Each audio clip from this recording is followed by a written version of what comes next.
ओम ब्रह्मानंदं परमसुखदं केवलं ज्ञानमूर्तिं द्वन्द्वातीतं त्रिगुणरहितं तस्मैवादिलक्ष्यम् एकं नित्यं विमलमचलं सर्वधी साक्षिहुतं भावातीतं गगनसदृशं सद्गुरुं तं नमामि। ओम गुरु ब्रह्मा गुरु विष्णु गुरुदेवो महेश्वरः गुरु साक्षात् परब्रह्म तस्मै श्री गुरुवे नमः। ध्यानमूलं गुरुमूर्ति पूजामूलं गुरुपदं मंत्रमूलं गुरुर्वाक्यं मोक्षमूलं गुरुकृपा। सद्गुरु भगवान की जय। स्वामी जी महाराज की जय। शिवोहम। आज जो है श्रीमद् भगवद गीता के 39 यानी 39 नंबर के श्लोक के बारे में हम बात करेंगे। तो श्लोक है वो इस तरह से है कि एतन्मे संशयं कृष्णः छेत्तुमर्हस्य शेषतः त्वदन्यः संशयस्यास्य चेतानाहुयुपपद्धतेः।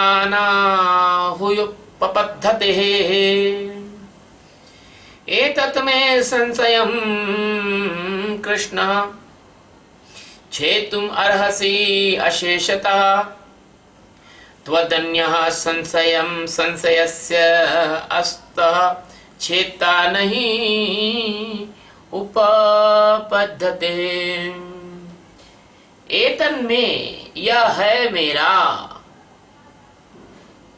एतन में एतत में यानी यह मेरा है। संशय हमने संशय मेरा यह संशय है हे भगवान श्री कृष्ण। और इसको छेतुम यानी इसका छेदन करना। संशय का छेदन करना यानी संशय एक तरह का कोई ऐसा जानवर है, इसमें तीर मारना पड़ता है। गुरु का तीर लगता जब ये संशय नष्ट होता है। तो इसका छेदन करने में अर्हसि अशेषतः। अर्हसि यानी आहर्ता से अर्हसि है। अर्हसि से आहर्ता बना है। आप ही इसके योग्य आहार हैं, आहर्ता रखते हैं। और अशेषतः, अशेषता मतलब संपूर्ण रूप से कोई बचेगा नहीं, शेष नहीं बचेगा संशय। ऐसे संपूर्ण रूप से आप ही इसको छेदन की क्षमता रखते हैं। और त्वदन्यः का मतलब होता है आपके, त्वद यानी आपके, त्वद धन अन्य आपके सिवा और कोई, आपके सिवा और कोई दूसरा है ना। संशयस्य अस्यः, संशय इस, अस्य यानी इस, और संशय यानी संशय का, इस संशय का। छेदता मतलब छेदन करने वाला। न यानी नहीं, ही यानी क्योंकि उपपद्धते है, मिलना संभव नहीं है। देखिए, जब जिज्ञासु को किसी सतगुरु पर पूरा भरोसा हो जाए, उस बात के लिए श्रद्धा के पक्केपन का यह श्लोक परिचय है।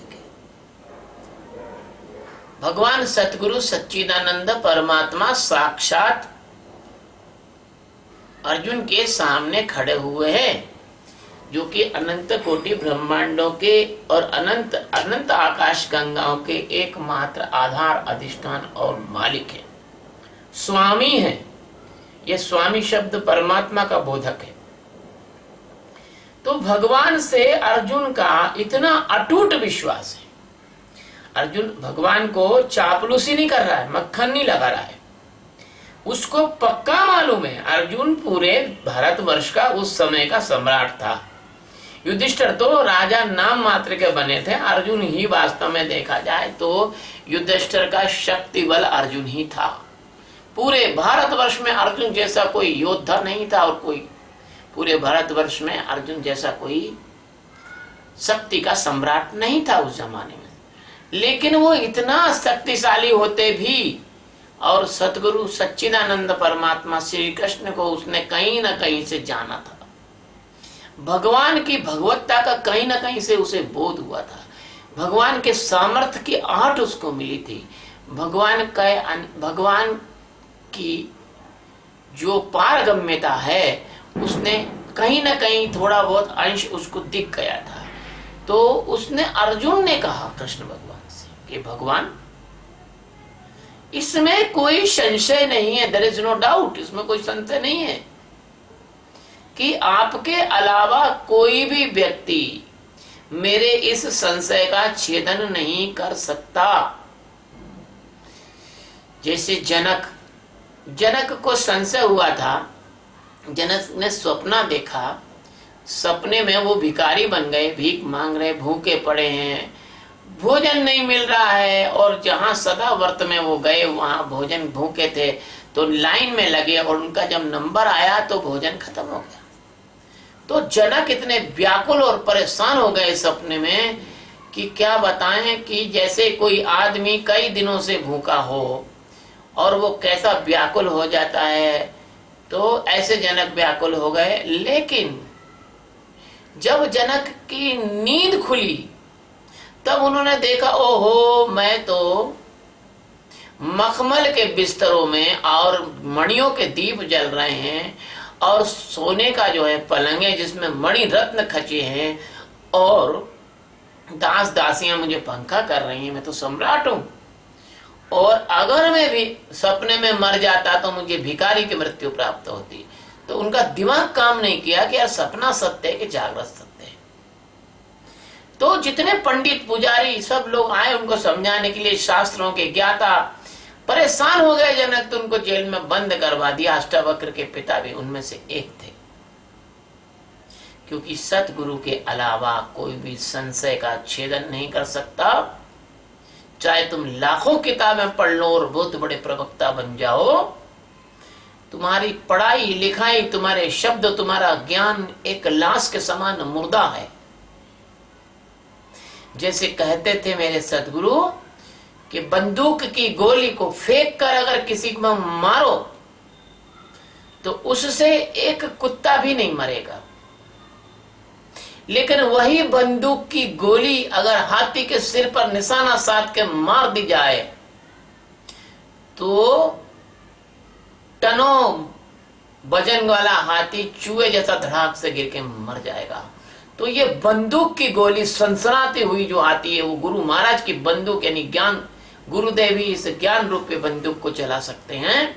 और जितने ये तुम्हारे किताब पढ़ने वाले जो लोग हैं और पद प्रतिष्ठा पाकर जो है कोई बन गया है, कोई अलग अलग पद मिल गए हैं उनको, धार्मिक पद, मंदिरों में पद, मठों में पद और अन्य अन्य जगह उनको जो पद मिल गए हैं, उन पदों को प्राप्त करके ये जो हैं और भी ज्यादा पद से गद हो गए हैं, क्योंकि इनको ज्ञान तो है नहीं और अपने आप को ब्रह्मवेत्ता का बाप समझते हैं। और ब्रह्मवेत्ता, इसके कारण क्या होता है कि समाज में ब्रह्मवेत्ता की बात लोग सुन नहीं पाते, तो इतना बड़ा समाज का अहित कर रहे हैं, समाज को अंधा कर रहे हैं और लोगों का, खुद अंधे लोगों का ऑपरेशन कर रहे हैं। तो अंधा अगर किसी की आंख का ऑपरेशन करेगा तो समझ लो कि उसकी आंख का ऑपरेशन कैसा होगा ये आप सब जानते हैं, अंधा बना देगा। तो ये अपने जैसे अंधे ही लोगों को बना रहे हैं, अपने इनको ज्ञान नहीं तो ये ज्ञान ही नहीं बना रहे हैं। तो अर्जुन जानता था इस बात को। क्यों भैया, उस जमाने में क्या हिंदुस्तान के अंदर साधु संत लोगों की किसी की कमी थी क्या, जो ब्रह्म ज्ञान आत्मज्ञान प्राप्त करने के लिए अर्जुन ने कृष्ण को चुना? कितना भी कोई साधु संत महंत कुछ भी बन जाए, लेकिन वो ब्रह्मवेत्ता के सामने किसी भी मतलब तुलना का नहीं है। हमारे कुछ मित्र हिमालय में रहते हैं, तो कभी हम, अब तो 2 साल से गए नहीं है, लेकिन पहले क्या था हम हर वर्ष हिमालय जाते थे 2 महीने 1.5 महीने के लिए। तो हमारे कुछ मित्र हिमालय में रहते हैं, तो वो यही काम करते हैं, कोई 30 साल से, कोई 40 साल से, कोई 60 साल से मंदिर की घंटी बजा रहा है, और वहां कोई पूजा कर रहा है, कहीं कोई गंगोत्री में पूजा कर रहा है, तो कोई यमुनोत्री में कर रहा है, तो कोई उत्तरकाशी में कर रहा है, सब कर रहे हैं। लेकिन वो हमारे जो मित्र है, मित्र संत है, वो इस उनमें से कुछ मित्र संत ऐसे हैं कि जिनको ये आहट है कि अरे गुरु महाराज से पूछ लो कैसे ध्यान करना चाहिए। तो अर्जुन को जो है, जैसा सतगुरु कृष्ण में विश्वास था, ऐसा यदि किसी जिज्ञासु को अपने सतगुरु पर पूरा पूरा भरोसा हो जाए, तो वह अपना दिल खोलकर निसंकोच शंका का समाधान उनसे पूछता है। और अर्जुन पूछता है कि मेरा संशय, मेरी शंका, इसको अगर कोई, इसका कोई समाधान कर सकता है, इसको कोई समाप्त कर सकता है, इसका कोई छेदन कर सकता है, इसका कोई मर्दन कर सकता है, इसको कोई विनिष्ट कर सकता है, तो वो है केवल आप, आपके अलावा कोई नहीं कर सकता। तभी कहते हैं कि सतगुरु मोहे न बिसारियो, चाहे लाख लोग मिल जाए, तुमको मुझ सम बहुत है, मोको तुम सम नाए। बेटा,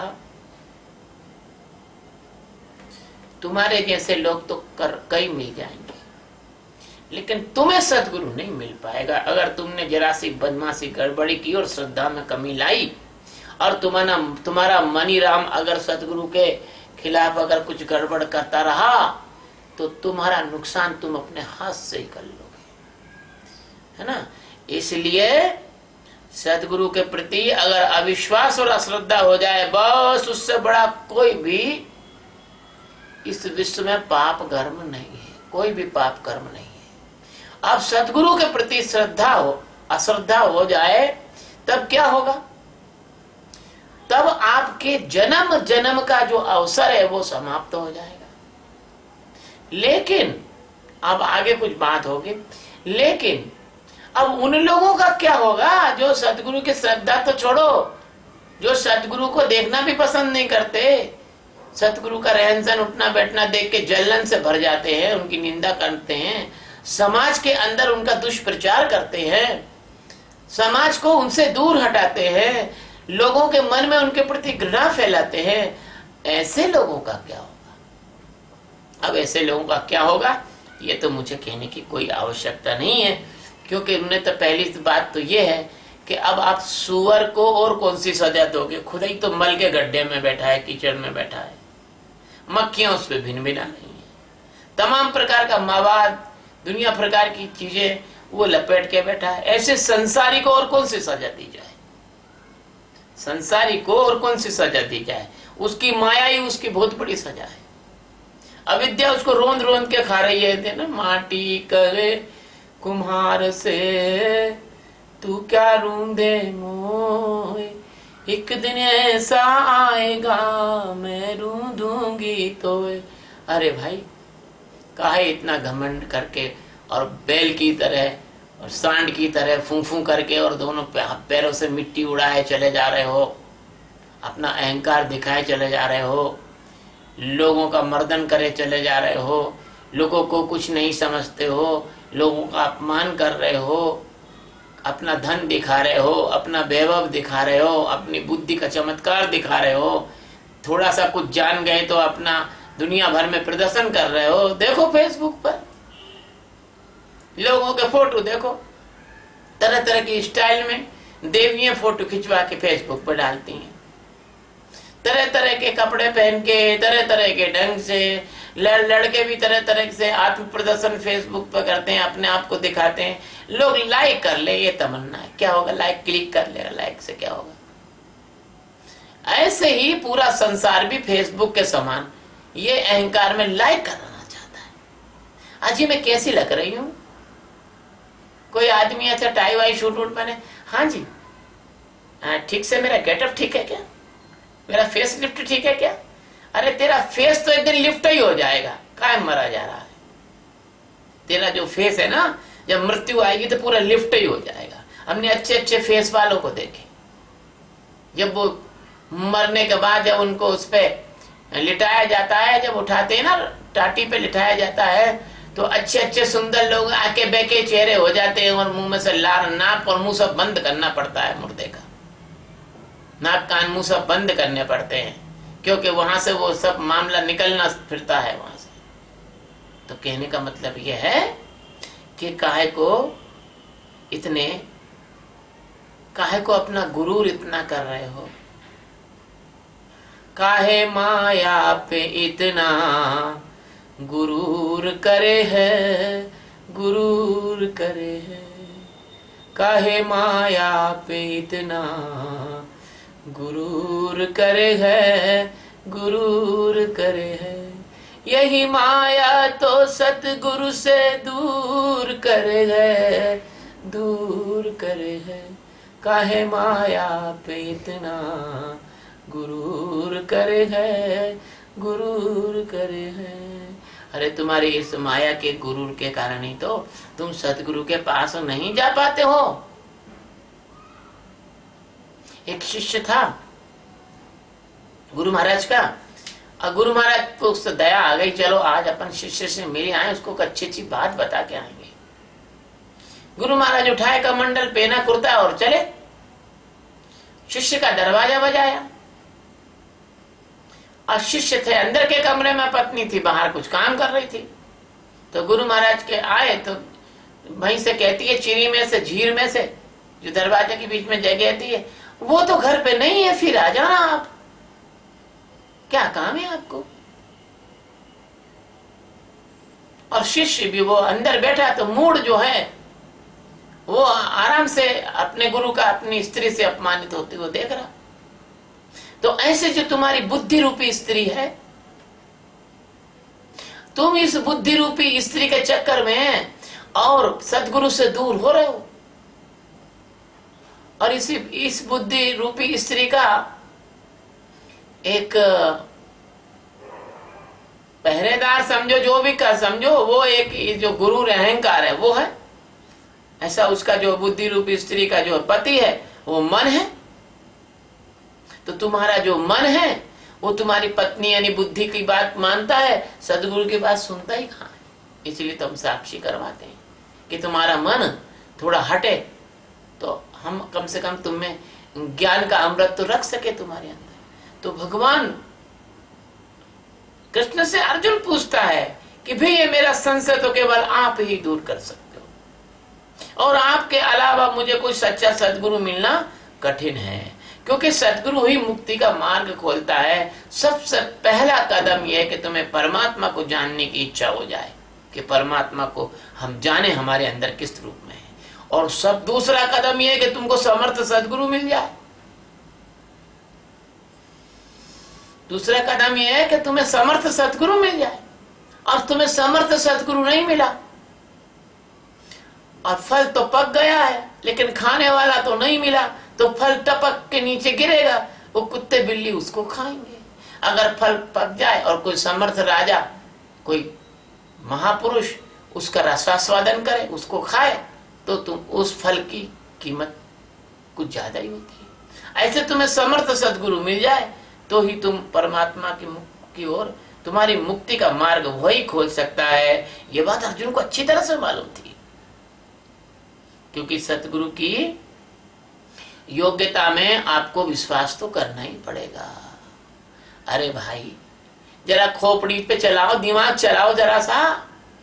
किसी बस में बैठते हो, दिल्ली की बस में बैठोगे, दिल्ली परिवहन की बस में बैठोगे, राजस्थान परिवहन की बस में बैठोगे, मध्य प्रदेश की बस में बैठोगे, किसी बस में बैठते हो तो उसके ड्राइवर पे भरोसा करते हो कि नहीं करते हो? अगर उसके ड्राइवर से ये तो नहीं कहते हो भैया मैं तेरी बस में बैठा हूं यार, एक्सीडेंट तो नहीं कर देगा, नहीं तो मैं उतर जाऊं, उस पर भरोसा करते हो नहीं करते हो? किसी भोजनालय में भोजन करते हो तो भोजन जो बना रहे हैं उन पर भरोसा करते हो कि नहीं करते हो? वहां तो गपागप खाने लग जाते हो, और बस में तो धड़ाक से बैठ के अखबार पढ़ने लग जाते हो। डॉक्टर के पास जाते हो, डॉक्टर तुमको तरह तरह के जो है एंटीबायोटिक के रूप में जो पॉइजन लिखता है, वो पॉइजन कितने प्रेम से खा लेते हो, दूध के साथ कैप्सूल झट से निकल लेते हो। और एक लड़की देखते हो शादी के लिए, तो उस लड़की के ऊपर भरोसा करते हो कि नहीं, शादी करते हो कि नहीं उसको। और मान लो उसको शादी के बाद पता लगा कि इसको तो ऐसी भयंकर बीमारी है कि आपको लग गई, उस पर भरोसा करते हो कि नहीं करते हो। बस संसार के हर जगह तुम भरोसा करते हो, केवल सदगुरु पे ही भरोसा नहीं करते हो। बस तुम कितने बड़े गधे हो। बस के ड्राइवर पे भरोसा करते हो, डॉक्टर पे भरोसा करते हो, वकील पे भरोसा करते हो, है ना। तुम जो है मेडिकल स्टोर वाले पे भरोसा करते हो, और तुम जो है हर भोजनालय पे हर जगह भरोसा करते हो, लेकिन सदगुरु से भरोसा नहीं करते हो। वहां दुनिया भर के प्रश्न पूछते करते हो। वहां ये नहीं कि गुरु ने बताया ऐसा ध्यान फटाफट करें और अपने आत्म स्वरूप में जागे और काम को तो खत्म करें। नहीं, गुरु जी फलानी चीज में ऐसा लिखा है, तो फलाना में ऐसा हुआ है, तो वो उसका क्या मतलब हुआ गुरु जी। फिर साक्षात्कार के बाद क्या होगा गुरु जी, फिर मुझे ऐसा कैसे होगा गुरु जी। अरे तुम करो तो सही। भोजनालय में भोजन करते हो तो नहीं पूछते थे गेहूं कहाँ से लाए थे, तो किसने बीना था, तो कहाँ पिसाया था, किसने बनाई है रोटी, है क्या पता। तुमको क्या मालूम है कि जहाँ भोजन बन रहा है वहां कितनी सफाई है कि नहीं है सफाई। लेकिन गप्पा गप वहां खा लोगे कि भैया पालक पनीर की सब्जी ले आना, तंदूरी रोटी ले आना, फलाना ले आना, बटर ले आना, ये ले आना, लाल बैठे आराम से खाए चले जा रहे हैं। और भले ही वो बटर जो लाने वाला है उसने नाक कुछ छींक आ गई होगी, उसी से वही बटर पे गिर गई होगी, वहीं काट के आपको दे गया। जो सब्जी बना रहा है उस आदमी का पसीना जो है बघारते समय सब्जी में गिर गया होगा। जो आदमी आटा गूंद रहा है वो बीड़ी पी रहा होगा, और बीड़ी पीते पीते ही आटा गूंद रहा होगा, तो वो नहीं देखोगे तुम। हो सकता है जिस हलवाई के यहाँ तुम सेव भजिया कुछ खा रहे हो, वहां रात को चूहा गिर गया हो तेल में, उसने तेल में से चूहा निकाल के फेंक दिया हो और उसी में तल के तुमको खिला दिया ना। वहां तो तुमको बिल्कुल शंका नहीं होती हो, वहां तो बिल्कुल भरोसा तुम्हारा। कितने बड़े ज्ञानी हो रहे तुम। वहां तो तुम भरोसा करोगे, लेकिन गुरु पे भरोसा नहीं करोगे। लेकिन जो गुरु पर भरोसा करता है, विश्वास करता है, वही इस संसार से पार हो सकता है, नहीं हो सकता वरना। इसलिए लोक व्यवहार में, देह की चिकित्सा में, परिवार में, यात्रा में, भोजन में तुम जैसा विश्वास करते हो, अगर ऐसा विश्वास सदगुरु पर करके देख लो। और मेरा ये कहना है कि सदगुरु एकदम मत बनाओ, पहले सदगुरु को देखो। और सदगुरु की और वृक्ष की सबसे बड़ी पहचान है कि यदि तुम सदगुरु के पास बैठ के तुमको शांति का अनुभव नहीं हुआ, तो वो सदगुरु नहीं है, असदगुरु है। अगर सदगुरु के पास बैठकर तुमको शांति का अनुभव होता है, सदगुरु जो कुछ उपदेश देते हैं, प्रवचन देते हैं, वो प्रवचन के अलग से तुमको और कहीं जो हो रहे हैं प्रवचन वो फीके लगते हो, और सत्य उनके प्रवचन के में सत्य की तुम्हें झाई दिखती हो, सत्य का आभास होता हो, तो फिर तुम सदगुरु उनको जरूर बना लो। इसलिए यहाँ पर इस बात को, अर्जुन की बात को मैं फिर दोहराता हूँ। अर्जुन ने यह कहा कि भगवान, जो मेरा संशय है, जो मैंने आपको पूछा है कि जो योग भ्रष्ट होते हैं, जो किसी कारण से पूरी तरह से डेस्टिनेशन पर अपने मुकाम पर नहीं पहुंच पाते हैं, मुक्त नहीं हो पाते हैं, बीच में ही उनकी यात्रा उनको रोकना पड़ती है, उनका क्या होता है भगवान? क्या वो नष्ट नष्ट हो जाते हैं? क्या वो फिर शुरू से उनको वैसी साधना करनी पड़ती है? उनका क्या होता है? और ये मेरा जो संशय है, इस संशय को आपके अलावा कोई दूर करने वाला है नहीं, क्योंकि आप सतगुरु सच्चिदानंद परमात्मा हैं, और ये बात मैं अब समझ चुका हूँ। इसलिए भगवान की करुणा को अर्जुन ने जाना था, कृपा को अर्जुन ने जाना था। आप भी अपने सतगुरु की करुणा और कृपा को उसी तरह जाने, और अगर प्रश्न पूछें तो इसी तरह से पूछें जिस तरह से अर्जुन ने साधना संबंधी प्रश्न पूछे हैं। ऐसे प्रश्न नहीं पूछे कि मेरे गाय जो है गर्भवती है, उसको बछड़ा होगा कि बछड़ी होगी। ऐसे प्रश्न नहीं पूछे कि मेरी नौकरी लगेगी कि नहीं लगेगी। ऐसे प्रश्न नहीं पूछे कि गुरुजी मेरा कोर्ट केस चल रहा है, उसमें मैं जीतूंगा कि हारूंगा। ऐसे प्रश्न नहीं पूछे कि गुरुजी मेरी दुकान जो है कब अच्छे से चलने लग जाएगी। ऐसे प्रश्न नहीं पूछे। ऐसे प्रश्न मेरे से पूछो मत। ये तुम्हारे पास ऐसे प्रश्नों के जवाब देने के लिए तो बहुत सारे दरबार लगे हुए, यहाँ 3,500 रुपए दो और वहां जाके पूछ लो, क्योंकि तुमको बेवकूफ बनाने वाले लोग ही पसंद आते हैं। तुमको तुम्हारे अंदर मौजूद परमात्मा से तुम्हारा प्रेम ही नहीं है, क्योंकि तुम्हारा परमात्मा तो तुम्हारे साथ अनंत जन्मों से चल रहा है, तुमने एक बार भी उसको नहीं जाना है। आहा, कितने बुद्धिमान हो रे तुम, कितने बुद्धिमान हो, कितने समझदार हो। और हमारे जैसे ब्रह्मवेत्ताओं को मूर्ख समझते हो और अपने आप को बड़ा श्रेष्ठ समझते हो। कितने बड़े बुद्धिमान हो तुम कि परमात्मा तुम्हारे अंदर अनेक जन्मों से, अनंत जन्मों से तुम्हारे साथ मौजूद है, लेकिन उस परमात्मा को झांक के देखने की तुम्हें समय नहीं है। हाँ, लेकिन तुम इतना जरूर जानते हो कि आंख का कैसा इलाज किया जा रहा है, टांग टूट गई तो कैसा इलाज करना चाहिए, गुर्दे का इलाज कहाँ अच्छा होता है, फलाना का क्या होता है, राजनीति में क्या होना चाहिए, फलाना क्या हो रहा है, वोट कैसे लिया जाए, लोगों को बेवकूफ कैसे बनाया जाए, है ना, जनता को की सेवा करने की जगह सेवा का दिखावा करके जनता का शोषण कैसे किया जाए। जो दुनिया भर के जो चतुर चालाकी के जो काम है तुम्हारे समाज जनों और तुमको बहुत अच्छी तरह आते हैं, लेकिन परमात्मा से मिलने का तुम्हारे को कोई समय नहीं है। और मैं ऐसा कहता हूँ कि जो देवियाँ गाती रहती हैं, ऐसा भजन गाती रहती है मंदिरों में, श्री राम के साथी हजारों थे, जब बन को गए तब कोई नहीं, उड़ जा रे हंसा स्वर्ग लोक, दुनिया में किसी का कोई नहीं। लक्ष्मण के साथी हजारों थे, जब शक्ति लगे तब कोई नहीं।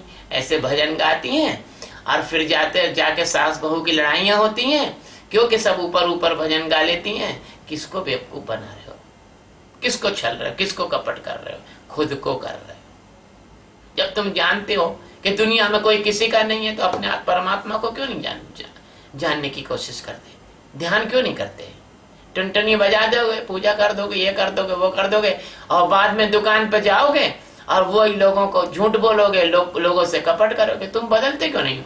जब दुनिया में कुछ है नहीं, तुम्हारे साथ कुछ जाएगा नहीं, तो ईमानदारी और सच्चाई से, सचरित्रता से, लोक कल्याण की दृष्टि से अपना जीवन क्यों नहीं जीते हो? इसलिए नहीं जीते हो कि तुम असत्य में जी रहे हो, माया में जी रहे हो, अंधकार में जी रहे हो, झूठा ही लेना,